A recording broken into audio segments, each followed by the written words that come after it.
Order, if you will. Okay, we're on. Right. I'd like to call the Bethel Inland Wetlands Commission meeting of May the 24th, 2021 to order. Let's start with an introduction of the commissioners. This is Ken Stevens, chairman speaking. Peter Samardak, vice chairman. Gregory, Greg Johnston, Commissioner. Laura, Laura Ferguson, Commissioner. Patrick, Pat Parafort, Secretary. and our Inland Wetlands agent. Dave McCall, I'm Inland Wetlands agent, and I'll speak for Jolene on her behalf because I don't think she has a microphone, or if she does, Jolene Drucker is acting as our recording secretary for tonight. And Kathy Schembler's absence. Thank you. Yes. First item on the agenda is 64 Worcester Street.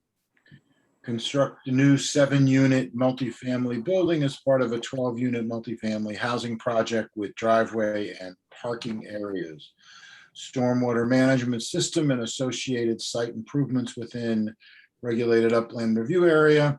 Application was accepted November the 23rd, 2020. Public hearing was opened on January the 25th, 2021. Public hearing was closed April the 26th, 2021. At this point, I believe, David, we had last left you with the request to draft a letter of approval. Correct, Mr. Stevens. And I think at this time, it would be appropriate for the commission to take a vote on this, unless you have some comments you'd like to add at this time. I would advise that if there are any comments specifically about how the resolution of approval was drafted, that the commission air them. And then from there, the only thing we would have left to do, I would say, would be to make a motion, but I would have us discuss the contents of the resolution of approval first, if there are any questions or comments, that is. Ken, Dave. speak for the record, I don't have any comments at this time. Go Dave. ahead.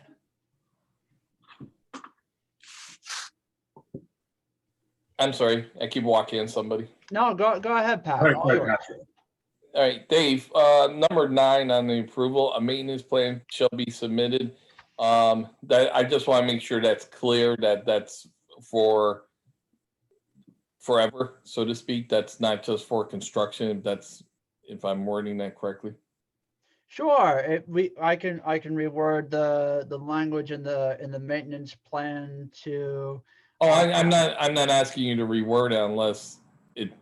I just want to make sure by it's stating a maintenance plan, that means that's an ongoing maintenance plan, not a one-time. Right. No. The intent of that condition was for a maintenance plan for the current configuration of this proposed development.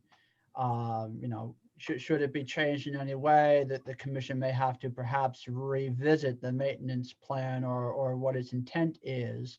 But for right now, the way this condition is crafted is to address the maintenance plan for however long this development would exist as it's proposed, not just for the construction phase. Okay. And number 6, which the snow equals or exceeds 4 inches. Only concern I still have with snow removal is only places they have it. If I'm correct, Dave, even if less than 4 inches, the only way the place to have the pilot is to have basically cars move from their parking spot so they could pile it behind the cars. No, so there was a snow stockpile location, I believe, that was specified on the plans. And I can pull that up. It if was. you could, I believe that's after you have to move cars to. It's on the side of parking spaces. Okay, let me pull that up for you real quick, Pat. Okay, where's our latest site plan sheet set here? February 1st, November 1st.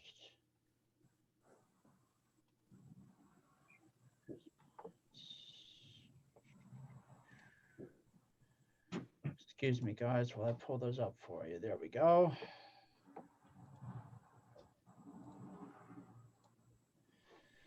Okay, can everybody see my screen? Hold on. Affirmative. Yes. Yes. Okay, very good. All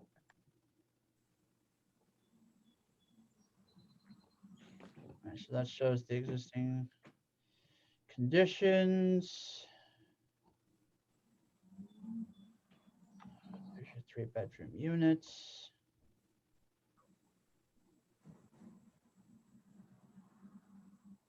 That's the inlet. Top of bank as located.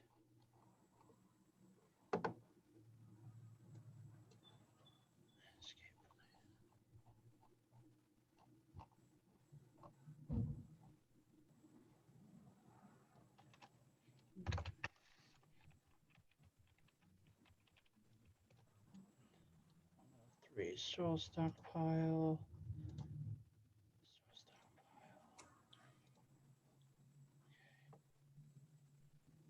What was your question about that again, Pat? If I remember correctly, and I may be in error, but if I remember correctly, you see those 3 parking spots in the right?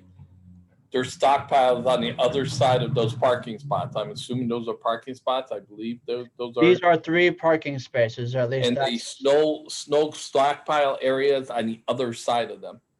here. Yes. Okay. Is that correct? It was either in this location here or it was in this location here that snow was to be stockpiled, where my cursor is now. Right. But no, it was on the other side of the parking spaces because otherwise it's too close to the stream. Yes. Okay.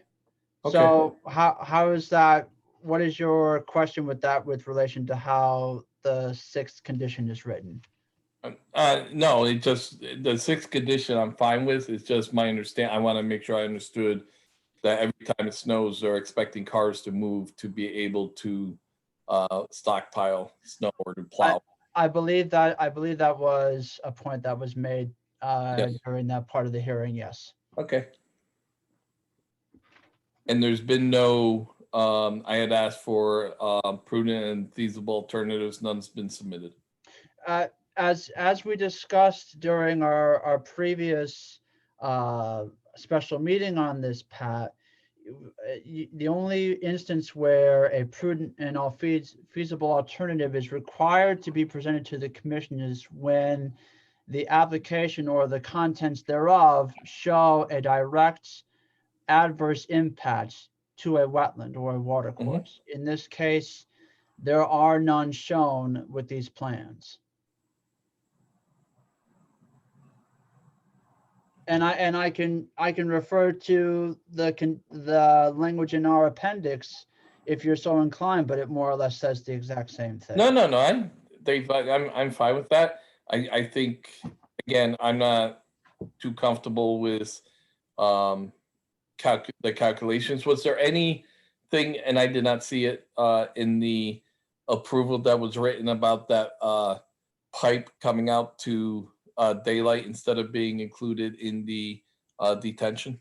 So that let me speak to that, because there was a revision on that I had not addressed, or that I had not mentioned as part of the revisions to the application. That pipe that you are talking about, its location where it discharges is being taken further away from the intermittent drainage ditch.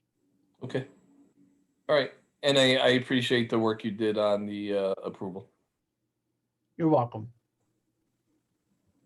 I think as far as I'm concerned, it's been discussed, so I have no further questions. Okay. Does anyone else have any questions? Comments or questions from the commission? Negative. I'm all good. Thank you. Okay. I can go through because we don't have, well, actually, I can pull it up just so that anyone who's following along can take a look at what we've got.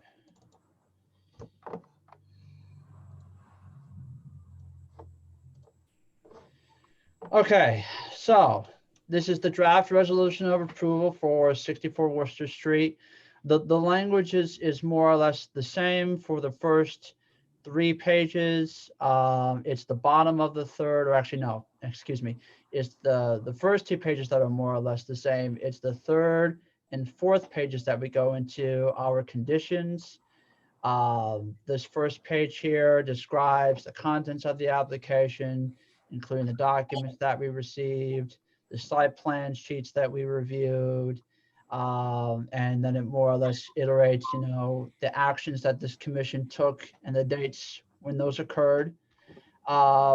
These are our conditions that we've kind of discussed tonight, 6 and 9 being ones that are unique for this application among a few others that are miscellaneous. But the first 5 that you're seeing here are boilerplate. More or less, they are the same as they would be for any other application. Conditions 6 through 11, those are specific to address comments that were made by commissioners during our special meeting. 6 and 9, as were mentioned. Comment 8, I think, is also worth pointing on briefly, because we were talking about the functionality of the stormwater management system. A monitoring report that would be provided to the land use office would more or less give us confirmations, on a repeating basis whenever a storm event as described in condition 8 occurs, more or less to give us confirmation that the stormwater management system is functioning as was described to us during the application. If we need to embellish, or if the commission would be comfortable with an embellishment being made to describe that the maintenance plan, for not just the construction phase, for lack of a better words, that's what it's intended for. I can certainly reword that. But otherwise, I don't see anything that you guys would have any questions about. It's a straightforward approval, I would say. So if we don't have any other discussion on this, I say we're just waiting for a motion from the floor. Mr. This is Ken Stevens. I make a motion that we approve the resolution of approval for 64 Wooster Street as written. And I would second that motion. This is Peter Smardick, Vice Chair. Thank you. All in favor? Aye.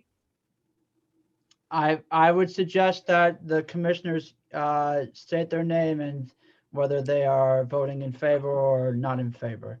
If you'd give me a second, I'd get to that. Sorry. So Peter, you voted aye. Yep, this is Peter Smardick, Vice Chair. I vote aye. Laura, Laura Ferguson, I vote aye. Patrick, I vote nay. Greg, I vote nay. 3 yeas and 2 nays. The majority rules and the motion is so moved. Okay. And I would add that we're basing it on the conditions 1 through 11 as written, and the reasons 1 through 3 as stated in the resolution of approval. At the onset of my motion, I indicated that I supported it as written. So I Okay. thought we'd cover it. Okay. I just wanted to make sure that we had our bases cleared. All righty, thank you very much for your time on this one. Let's move to the next item. Would be old business. 31 Sunset Hill Road. The regulatory ruling, 2-lot subdivision, no activities located within the regulated upland review area and or regulated wetland area. We received it on April the 23rd, 2021. David, did you have any comments on that? No, this is actually pretty straightforward. We're looking at this from the perspective of a declaratory ruling.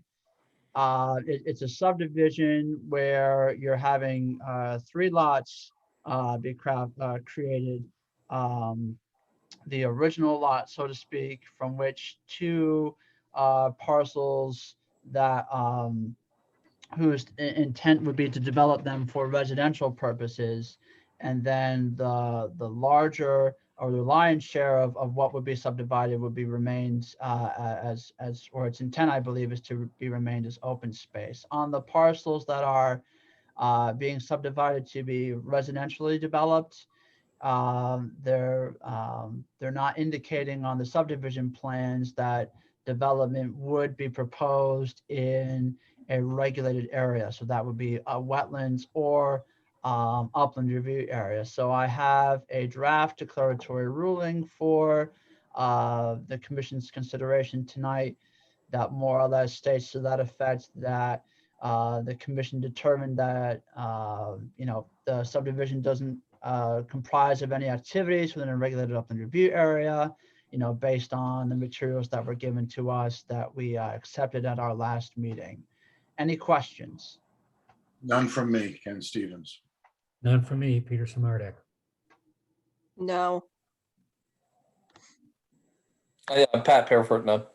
Okay, I have none at this time. okay. So I would say, Ken, we would need a motion from the floor to have the commission rule favorably on this declaratory ruling.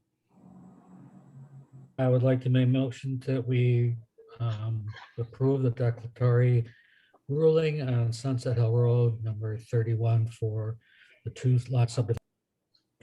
Second. All in favor? Aye. Aye. Peter, aye. I heard everyone on the commission state their position. It was all ayes for the record. Correct. Yes. Thank you. New business. Number 15, Trowbridge Drive, another declaratory ruling, 5,000 square foot addition to an existing 10,000 square foot industrial building. No activities located within the regulated upland review area and or the regulated wetlands area. The application was received on May the 21st, 2021. David? That's correct. So I'm going to be pulling this up on my shared screen here, if you bear with me 1 second. Okay, so we got a set of plans last Friday for proposed addition to an existing commercial, or should I say an industrial building over in Francis J. Clark. It's off of Trowbridge Drive. It's actually relatively close to another building where we approved an addition for 17 Francis J. Clark Circle, and then the new Butler building off of 25 Francis J. Clark Circle. This is due south on Trowbridge Drive. These are the current conditions, or at least this is what I understand them to be. You have an existing building here on this lot that's surrounded by a driveway and a parking area. There's a regulated wetlands area, which is being shown as this stream here, I believe, that runs off the property, going, I believe, in a easterly direction, but to the north of this parcel. What's being proposed and what the applicant is requesting you consider for declaratory ruling is there's intent to have a 5,000 square foot addition added to what would be the right-hand side of this building. There was a regulated upland review area line that was superimposed on the plans from what was delineated for this the stream here. This line, I would just like to note, it was not from flagging in the field. This was taken from a map that was prepared for the abutting property to the north. I just figured I'd put that out there. So we're working with what's on plans, so to speak. But all the same, the activities that would be associated with this declaratory ruling would just comprise of the building. You wouldn't have anything in the way of anything for stormwater management. The parking area would stay the same. Really, the only thing that would happen beyond this, I think there's some trees that are here identified on the plans, but everything's outside of the review area for what's being. Based on the fact that there's no impact, I would make a motion that we approve the declaratory ruling, and let David do what he needs to do from an administrative perspective on this. I'll second it. All in favor? Aye. Aye. Well, Aye. Thank you. I heard all commissioners say aye for the record. yes, that the I may have been a bit premature, as the commission cannot make a decision on materials that are brought to them, for the first for a period of 14 days. So what I would say is that the commission would have me prepare a declaratory ruling similar to what you just reviewed for 31 Sunset Hill Road, and then we would vote on that during our next regular meeting on June 28th. That's fine, David. Okay. Okay.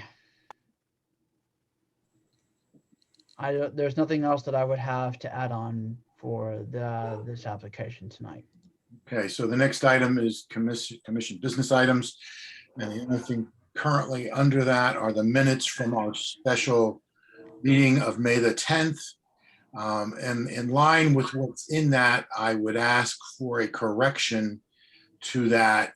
The item reads absent L. David and P. Sell. The correction is that Lou David was not absent. Lou has resigned from the commission and will no longer be attending our meetings. So that needs to be updated to reflect that it was Pat Sell that was absent. And just so that the rest of the commission knows that Lou David has resigned. I see Pete surprised as well. I'm sorry? That caught Pete by surprise as well. He resigned about a month ago and we didn't bring it up at the May meeting. My apologies for the May 10th meeting for not bringing that up at that time. Well, it's a surprise, and I do hope everything is okay with him. And can we get a motion to approve those minutes? Amended as already spoken. It's Peter, Vice Chair, and I'd like to make an motion to approve those minutes as they be corrected as indicated by the chairman, Ken Stevens. Do I have a second? I'll second. Greg. Thank you, Greg. All in favor? Aye. Aye. So moved. Thank you. David, any comments? Let me pull up my agenda here because I want to make sure I'm not going out of order for tonight's meeting. There is one item that I do have in the way of an administrative approval, and for commissioners that were here 2 years ago, you may be partially familiar with what we're going to be discussing shortly. There was a proposal for work to be done at Bennett Park in the way of it's not the patio, the pavilion. Thank you. I had to figure out the word. There was an approval for work to be done around the Bennett Park ponds a few years back and the pavilion.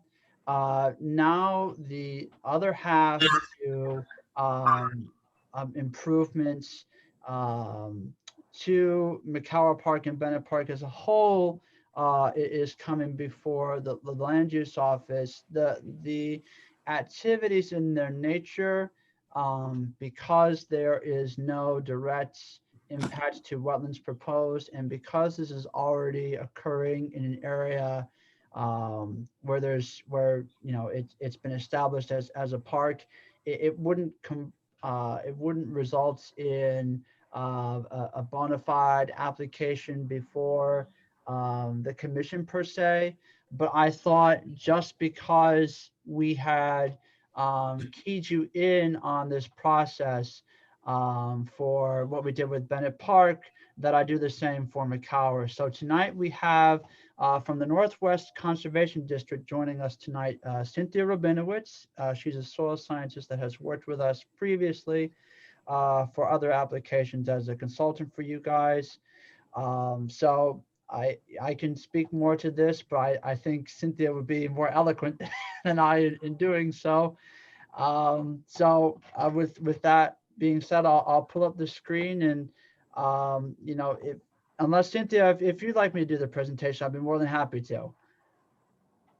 I'm happy either way, Dave. If you want to do it, I'm fine with that. I think you're doing a very commendable, very eloquent job. So I'm trying to. I just don't want to take anyone's thunder. This is, I don't need thunder. I don't feel that way. I'm here if you want me to answer any questions. okay. Make the presentation. Thank you. Sure. Okay. So with that being said, there is an administrative approval application that was submitted to us about a month ago. I'll bring up the application itself so you guys can take a look at it, but it's essentially for, excuse me here, a rain garden, bioswale, bioinfiltration splash pad at McCower Park, and that would receive waters from gutters and downspouts from the building that's nearby, and that would entail directing stormwater from the building's roof to that rain garden, that bioswale, that bioinfiltration splash pad. There would also be a relocation of a fence that would be for the dog run itself, and then within that rain garden and along the outer edge of that fence, you would have the planting of herbaceous and woody native plants. I can bring up the rendering that was proposed from Earth Tones. You guys may remember this from when we saw the stuff for Bennett Park, but here is what we have for McCower. So what you're looking at is the dog park area over in McCower Park. This is the dog run as it exists now, where my cursor is going. This fence would be removed and it would be relocated this way as part of making this dog run larger to treat any runoff that would come from within the dog park itself and the building that's nearby. You'd have a bioswale here, and another component of the stormwater management system would be this splash pad that's here that would take water from the building itself. It's pretty straightforward. You know, I figure I'd just bring this forth to you guys to see if you had any questions. This is Peter. The only question I have is just to make sure that the plantings that are going to be around the dog park to ensure they're not dangerous to the dogs, because we know how dogs like to chew on stuff, to ensure that they're safe for those animals. Shall I answer that, Dave? Sure. Okay, I'll jump in here. Cynthia Rabinowitz, Northwest Conservation District Executive Director. And so essentially there are two areas that are going to be planted. The one is at the lower edge of the design sketch, parallel to the brook. It's a linear bioswale. And actually, I'm not sure, Dave, if you mentioned this, but the fence line that's existing in that part of the dog park is going to be moved as well. It's going to be moved upslope further away from the brook. Right. So the bioswale is going to be on the outside of the fence and not accessible to dogs. And they will be all native species, but it's really, I think to your point, Mr. Samardak, the dogs won't have access to that as far as any problems with the plants themselves being toxic to dogs. And then likewise, to the left of the buildings, in the upper part of the sketch, the triangular shaped shape there that Dave is going round with his cursor. That is the rain garden, and similarly, that also will be on the outside of the fence. So we don't anticipate any problems of that sort. Okay, so I think that was all you asked for. Can I just say one other thing though, while I have the microphone for a second here? I did just want to let everybody know that this project and the one at Bennett Park are being funded by a grant, a large grant that the Northwest Conservation District has secured from through DEEP. It's what's known as a 319 grant, named for the 319, Section 319 of the Clean Water Act. So it's actually EPA funding that we've been able to secure. And the reason that was granted is because the Lime Kiln Brook, as I'm sure you know, has been identified as an impaired water body that is a tributary of the Still River, which has also got some issues. And Northwest Conservation District with Housatonic Valley Association and other partners are trying to clean up these water bodies and the watershed. So these rain gardens and the bioswale and other features on the Bennett Park are all designed to help to clean the runoff that comes off of the park and help to clean the brook up. Thank you. okay, thank you very much. Appreciate it. Thank you, Cynthia. Thank you.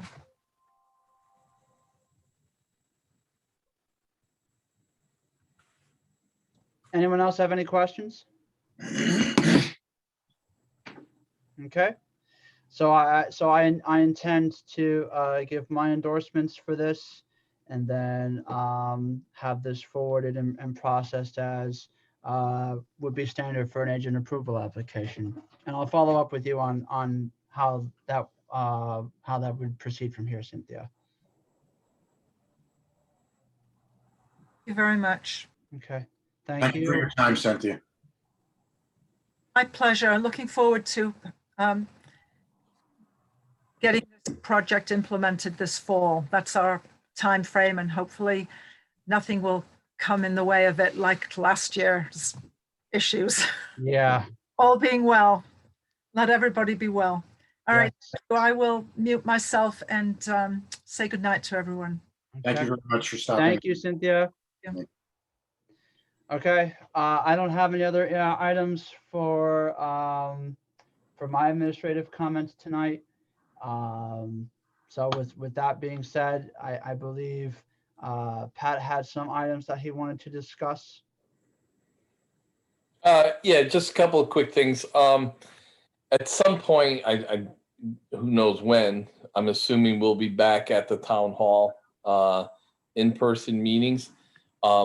I was wondering how we would go about making sure that room would be, I guess, Wi-Fi ready, and if it's possible, a combination of in-person Zoom meeting instead of just in-person meetings. I think it affords the opportunity to more people to attend, and some people may not be willing to come to public meetings yet once it does open up. And again, it may be 2 months, it may be a year, I don't know. That's what Let me put a disclaimer at the beginning of anything I would say by first saying that the instruction that we receive or anything that I would say tonight, it's subject to change. But what I can speak to tonight is that the meeting room D, as it is in its current configuration, it has access to Wi-Fi. So anyone that would be using a mobile device in that room, or anyone that wanted to connect remotely through some kind of device not connected through landline or Ethernet would be able to do so. The display monitor that's in there, it does have a webcam. The computer that's hooked up in there would be able to run Zoom. So if the how should I say this? If it's the consensus or whoever the powers that be decides that we want to have meetings conducted both in person and through Zoom simultaneously, I don't see why that would be an issue. But we still have not gotten to that point yet. Right now, we're just trying to get comfortable with having the building be reopened to the public on a walk-in basis. It's not, or it's to my understanding that we have not, or that there haven't been any discussions for night meetings or commission meetings in the building at this time. The building right now, as it's functioning or as it's operating, is for office purposes only. Yeah, no, and that's fine. And if we do a combination of Zoom in person or whatever it be, that decision down the road, just wanted to make sure that when that decision is made, that the room is already set to go, not, that we start looking at it at that point. So, Yeah, well, okay. whatever our IT department would need to do to possibly bring that room up to a higher standard, I'm sure ample time would be given for debugging and optimization of the setup as needed. Yep. The last thing I had was I had brought it up last year, and I know it was being looked into, and I thought it was put in the budget for this year. Several towns do it. I had sent in pictures of them where when there's a public hearing for wetlands, they actually have signs posted on the property, almost like a little placard for sale sign, not these huge things, almost like a small election sign type, for lack of better terms. Basically just general inlet wetland meeting date, or for more information, contact such and such. Not going to have a date, just notice there will be, my understanding that was being set forward to happen possibly this year with COVID and everything. Everything's kind of in a jarble. Any update on those signs? Because Yes, actually, Beth has gone to a local business who has or prepares or designs those small yard signs, if you Perfect. will. And the intent with having a sign in that style would not be just for inland wetlands, it would be for all land use commissions. So planning and zoning, zoning board of appeals, and you guys in the wetlands. So it would be standard generalized writing. It would be something to the effect of land use department or land use commission's application. And then it Okay. would provide the date for when the respective public hearing would open. So if you guys had a public hearing date, if planning and zoning had a respective public hearing date, those would be listed. And then there would be a link that would be provided to the Bethel Municipal website where further instructions in the form of a public notice or this meeting agenda would list how to, offer comment or listen in to the meeting.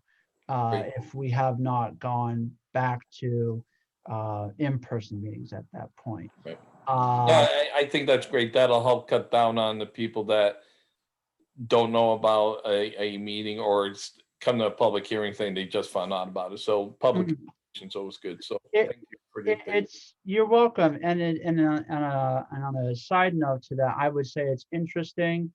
Ever since we have posted a lot of our materials to Google Drives for commission meetings, we've gotten there's been a lot less traffic into this office about land use applications because people are able to find materials they're looking for remotely. And in most cases, people just want to know what something is, what it looks like, and where it is in relation to them. And in most instances, or for what I can assume by looking at the site plans, it's pretty easy to deduce that. So it's been working out really well for us. And by having these lawn signs, if you will, get posted, I think that would supplement that process very nicely. Great. Yeah, thank you. Yep. I believe Peter? that's all I had. Any other comments or discussion points from the commission? I thought Peter was trying to say something there for a second. Peter, did you need the floor? Yeah, maybe shortly, because it's gonna have to be an official message later on, but I think everybody's aware that Millie and I are moving, and our move date's gonna be end of June, around June 28th, June 29th. And I'll have to obviously put a letter into Lisa Berg and to the commission as well, just to make sure everybody makes has a formal letter to that effect. Because I don't think they're gonna extend for me to do it remotely from just south of Buffalo with the commission, but I'll follow up with that as well. And Millie wants to make sure that she somehow gets these oatmeal cookies to you as Oh. well. That's painful. I just gained 5 pounds looking at them. I am sorry to hear that you're moving. I did not know that. It's a big Yeah, loss for the commission. It's been in the works for a while, so we actually started this whole process a little over a year ago, before vid, we were looking for property and stuff. And we ended up building a 1-story home, so it'll be on 1 level. And it's just a stone's throw from my niece and nephew, and my sisters are in the area, so it's we'll be back on the Great Lakes. So that's what this desire was, to get back to the Great Lakes. I'm glad you're doing what you want to do. What's a 1-story and 7 garages? Well, you'll definitely be missed. Yeah, thank you. And it's actually 1-story, 2-car, but my nephew's got a barn that can accommodate. I was gonna say, where are you keeping the snowmobile? Okay. Ken, I will echo commissioner's comments and say my congratulations to you, Peter, but you will be sorely missed, and I thank you for your service to this commission. Thank you. That's very nice to hear. Go ahead, Pat. Ken, just a question. With Lou no longer being on, Peter leaving, I am unclear in the process of filling those seats. We have alternates that fill them, and then I believe they're both Republican. I'm not sure. Lou was an Filled by Republicans. Lou was an alternate. Okay. And Peter is a full-seated commissioner. I have to reach out to Tim Biebel because I'm not sure of how we fill the vacancies, whether if someone runs in November, because there's several seats that will be open in November. I think Laura and myself and Peter were all up for re-election this coming November. So I've got to talk to him and see how we handle this between. Peter, when did you say your date is that you're leaving? Our move date's going to be June 28th. Okay, so you may be here for the June meeting. Maybe Assuming we should we have schedule. one. Maybe we should schedule a site walk so Millie can bring oatmeal cookies. Maybe we need a site walk where you live. So the June meeting would be, David, we were talking about this earlier, it would be actually the 28th, would it not? Yes, June 28th would be our meeting in June, assuming we have one. And if we have, we still have 3 full seats, being Laura, myself, and Pat, 4, and Greg. So we still have 4 full members, and Pat Sell is an alternate. I don't mean to jump in, but I would say we could discuss this further, Ken. I don't want to take up anyone's time. Nope, I was just merely commenting on who the full seats were at this time. Okay. And I I'm will sorry, I asked. do as well as Tim Biebel on next steps. So Got it. With that, Peter, congratulations, and to Millie as well. I know it's something you've been wanting to do for a long time, and the process has been taking longer than you thought, but I'm sure it will be a great move for you guys, not such a good move for Bethel, because not only are you active on the commission, you're active all around town. Yes. It's hard to see good people move on, but as long as they're happy, then all the best. With that, I would make a motion that we close our meeting for this time. And this is Peter, Vice Chair. I would second that emotion. Thank you. All in favor? Aye. Aye. Aye. So Thank you, moved. Good night, everyone. Thank you.